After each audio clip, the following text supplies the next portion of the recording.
আজ থেকে প্রায় ১০০ বছর আগের কথা।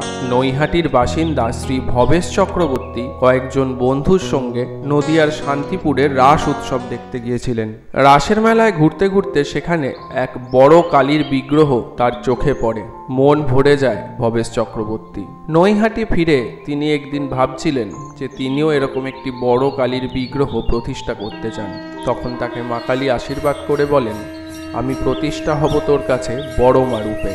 খুব বিখ্যাত হবে সেই পুজো, প্রতিষ্ঠিত হয় বড় মা। শুরুতে এই কালীর প্রতিমা ভবেশ কালী নামেই পরিচিত ছিল।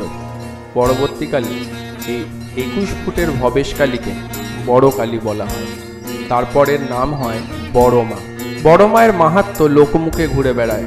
কেউ কেউ বলে একদল মানুষ নাকি হঠাৎ তাকে বড় মা বলে ডেকে ওঠে। তারপর থেকে বড় কালীর নাম হয় বড় মা। বড় মার পুজোয় প্রচুর ভক্ত ভিড় করে আবেগে ফেটে পড়ে। প্রচুর মানুষ দেশ বিদেশ থেকে আসে বড় মার দর্শন করতে।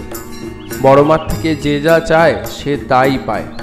নৈহাটির বড় মা ভারতবর্ষের অন্যতম বিখ্যাত কালী পুজোর মধ্যে। জয় বড় মা।